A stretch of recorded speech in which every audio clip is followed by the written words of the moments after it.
Hello and welcome to ETAuto. I'm Nabeel Khan.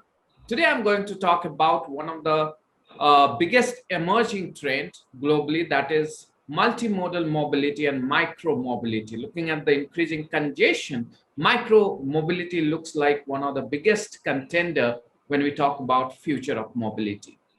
In India, we have one startup that is probably one of the biggest potential in terms of when we talk about micro mobility. Yes, I'm talking about Yulu, and I'm happy that today I'm joined by the founder of this micro mobility company, Yulu, Mr. Amit Kumar Gupta. Thank you, Amit, for joining ET Auto. I just want to understand, how do you see the penetration of micro mobility in India? India is a very traditional market. It's very tough for people to move from the traditional set of mode of transportation. You are trying to introduce a very strange kind of product or solution to the mobility that India had not been seeing this or have not imagined. So how has the journey been? It's been quite some time. How much of success you have tested so far? So thanks, Nabeel, for having me as a part of the show. It's my pleasure. Yes, you're right. This is a new terminology, new domain altogether. And why it actually matters, not only in India, but also globally. So if you see that mobility in the past was all about my car, and I will just go to my office in my car, and we don't have road spaces, as you know. So an average speed in cities like Delhi, Bombay has reduced to 10 to 12 kilometer per hour when you're traveling on a car. And this is now, how millions of people in big cities of India can travel. And any good city across the globe, when you look at it, they want to promote public transportation.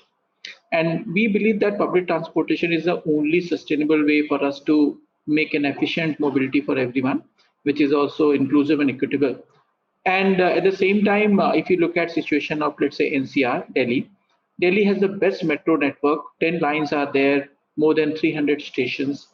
But at the same time, how do you go from your home to metro station to your office, which is called first mile, last mile? Those are very, very long distances in our country. Around 3 to 5 kilometers is what is our estimates. And this is distance you cannot travel on like by walking, unfortunately.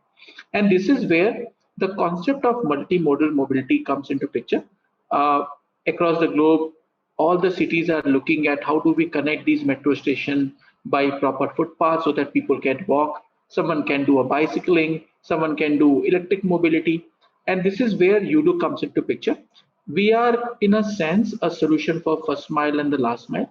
We are complementing the vision of sustainable cities by partnering with metros and buses. So you So, are trying to fit yourself as an auxiliary solution to the last mile and first mile connectivity. Uh, correct. just coming back to Delhi, you mentioned about Delhi, cities like Delhi and several other cities. Mostly you're going to look around the cities because your vehicle, looking at the structure, it is going to run in the metros only. But you look at Delhi kind of city where the temperature, the weather condition, look at the pollution, dust, and all. How are you expecting the people to ride this? If you look at the European weather condition, that's a completely different. There, people are adept to cycling, adept to these kind of mobility. In India, don't you find it difficult to scale it up, to have it a mass adoption? Yeah, so very good question. In fact, when Yulu started in January 2018, we started with a pedal bicycle, which was also a smart bicycle because we had an IoT hardware. And within 6 months, we realized that people are not going to use it for more than 1.5 to 2 kilometers. And that pilot, what we did in Bangalore, was telling us very clearly that if we try to push people in Delhi, Bombay, use bicycle for your daily office commute, they're not going to do that. And that was exactly the reason Yulu brought this electric bike, which is very, very easy to use. You don't have to do anything, you just throttle, just like your moped or your scooter. It's absolutely effortless. So the weather condition of India demands that you need something which is much more motorized. So your argument is very, very correct. Now, with respect to the pollution, unfortunately, this is a chicken and egg problem. I hope you know that more than 80% of a vehicle in India, they are two-wheeler. So not that everyone has access to car anyway. So 80% of the people who are on the vehicle, they are anyway using two-wheeler. And I believe that the chicken and egg problem I am mentioning, that unless we change our habit, we move our usage from the ICE powered vehicle to electric or sustainably sensible product, the air pollution problem is not going to change. So I think it is on us where we start moving towards clean or electric mobility, so that the air in turn can get better and all of us get benefit out of that. And if you're also using smaller form factor, it is also impacting the on the traffic congestion side as well. Because currently, 1% of the car, 90% of the time, is the case. They are using big cars just for one guy. It's not a good use of resources what you have Just got. playing a devil's advocate, what about the safety? Because you see in Delhi roads, a lot of errant driver. In Hyderabad, we saw how an Audi just crashed into a three-wheeler, and many such cases keep happening. In such a scenario, don't you think the vulnerability of the people on the street increases? Because you see, India is probably the world capital when it comes to road accidents. We have over 150,000 accidental deaths in India every year.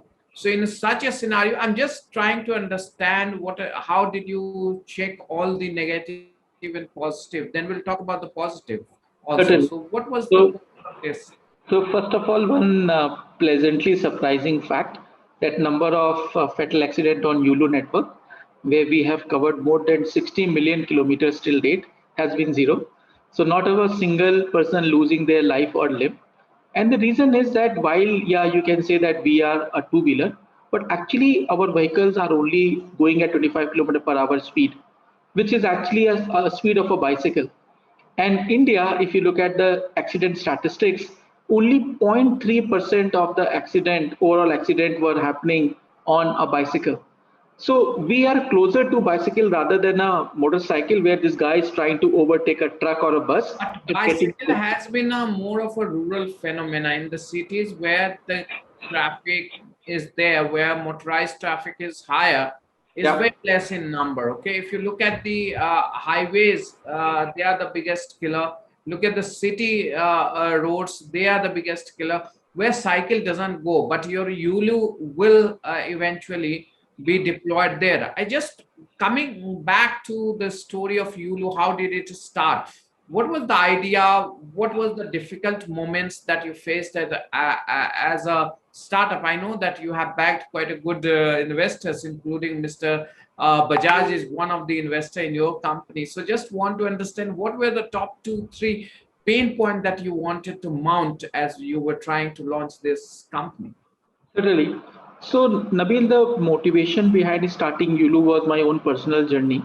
So, my office and home, they are like 3.5 kilometer, and I was very lucky to get to this distance in less than 7 minutes. And this whole distance started becoming very, very bad. It started becoming half an hour, 45 minutes. Sometimes do not know whether I'll reach office or not. And that where, and I was working with another company called Inmobi, which I started before Yulu.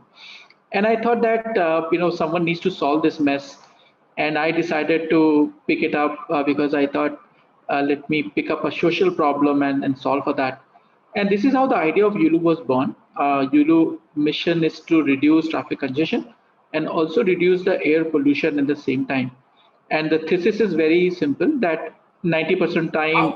How easy it was for you to convince Mr. Bajaj to invest in you? What really impressed him that he invested in your company? So I think couple of things. So first of Because all, in that segment, he himself is a two-wheeler manufacturer. Earlier, he criticized Hero Motocorp for investing in another company, Ether Energy, and then he ends up investing in Yulu. What yeah. was so exciting about? So first of all, Ether and Yulu are not same company. Ether is an OEM just like Hero. Yulu is not an OEM. We are a mobility startup. We are mobility as a service company. not ether, right? So the One, point number one. okay, you don't manufacture those bikes. Okay, No, you just Bajaj is helping us with that.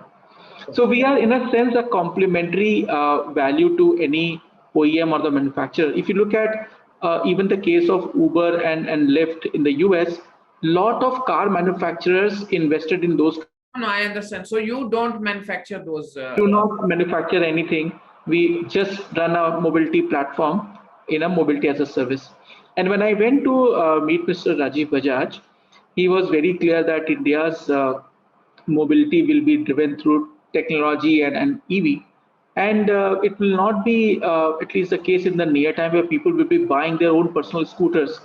It will be mobility as a service, which is the new norm of mobility globally. And he understood that they are very, very good with manufacturing. And at the same time, building a software stack, hardware, running this whole thing requires a startup mindset. So when we met, he was convinced that I am coming for a long inning with full determination and really want to solve that problem holistically. And this is what Rajiv Bajaj is known for. He's a person with conviction. He has very good clarity of thought. And when he saw that Yulu team is equally determined, and there was a huge value which Bajaj was able to add in terms of the organization, we thought that this is a great vision partnership, and that's how we came together. And we were also convinced that across the globe, we met with Japanese manufacturers and certainly Indian manufacturers. The type of quality, speed, commitment, and conviction is there in only one or two groups in the world. And Mr. Rajiv Bajaj and Bajaj Group is actually certainly one of those people. How much of funding you have bagged so far? What is your total funding that you have got? So we have raised a little more than $22 million till date in equity capital, and Bajaj has invested close to $10.5 million in that. So how much of a stake they are holding in Yulu right now? So around 18%.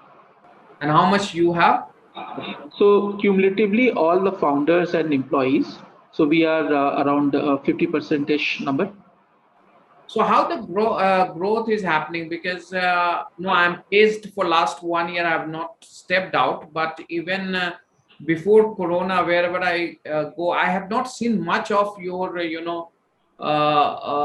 vehicle, or you can whatever you call it, seen on the streets. So why it is not seen so much? How Yeah. much So are you our investing? I'll tell you the top line number first, and then come to the city level nitty gritties. Just to let you know, if I look at our numbers during February 2020 and right now, so we have grown our fleet and our revenue by 2.6x. And so we are the probably only mobility company which was growing during Corona. So that's point number one. The reason you don't see us because we are not present. 0.6x of what? Because you So had a very small base. So early the growth we had X. 4,000 vehicles, Nabil. Now we have 10,000 vehicles, and we are actually making actually more revenue per bike than we used to make back in February. And why it happened? Because people who were earlier using group mobility, which is auto rickshaw, buses, Shared Uber and mobility. Ola, they moved to Yulu. Second thing is why you do not see Yulu in that frequency, because we are not present in Noida for sure. Even our presence in New Delhi is kind of scattered. Delhi is very big, but our big market is Bangalore, where we have 7,500 vehicles. So if you have friends in Bangalore, you talk to them that what vehicle do you see on this I on the travel road? to Bangalore very often, but maybe I did not bump into Yeah. it. So we were, by the way, Just even in the want to second phase. understand what is the cost per user right now, per kilometer, if you could So share. per kilometer, so first of all, we are not charging our users on a kilometer basis. We are charging them on a time basis. But if I do a reverse calculation, then our users are paying around 10 rupees per kilometer on Yulu platform right now. So that's if you look at the cost, it's not probably the best option, because per kilometer in auto rickshaw shared and all that would be lesser. But yes, in the current time when infection is the biggest fear, probably Ulu. So how do you see your profitability and all? What's your target? When do you think you will turn, positive? Yeah, so we are looking at our EBITDA level profitability sometime this financial year itself. Based on our numbers, we are not too far based on our current burn rate and what we need to do. So we actually can touch it within the next couple of quarters. So that's the plan we are working against. What about the investments? How are you going to leverage that? How much you have already leveraged? What's the plan going forward? And what is your scalability plan? Where does Yulu want to be? Correct. So we are looking at growing our fleet from 10,000 to 50,000 within next 2 or 3 quarters. And for that, we are actually raising a new round of funding. Good news is because of our number and our resilience, particularly during Corona, we have a very strong investor interest, and hopefully we'll talk about that soon on this whole process So with have you every. already exhausted all the investment that you got so far No, that no. you're So going we have, no, to? we still have a good runway. So our burn rate, as I said, is very, very low. So we have enough and more money to basically survive. So that's not a problem. But we are not about survival. We are about growth. And when we look at our business plan and the demand what we are seeing in the market, we should grow at 5x level at least over next couple of quarters. And for that we do need money, and this money will happen in both equity as well as in debt form. Earlier most of our funding was only equity based financing, but now we are also leveraging our equity financing for debt as well. So it's a combination of both, and with profitability coming our way, our ability to raise more and more debt for the fleet will only go up. So how much you are expected to raise from this fund? We are actually looking at raising approximately 45 to 50 million dollar And to when do fund you this. expect to close it? We'll talk about it. As I said, there's a strong interest. We are just exploring what is best thing for you. Okay. Do you have any what when you look at scaling this business up, or do you aspire to be global? Do you aspire to go international anytime soon, or how the journey looks like? Certainly. So India actually is a very, very large market. We are only present in 3 cities, that too not even meaningfully, because the opportunities is way too big. Having said that, we believe that our platform is actually available for global needs as well.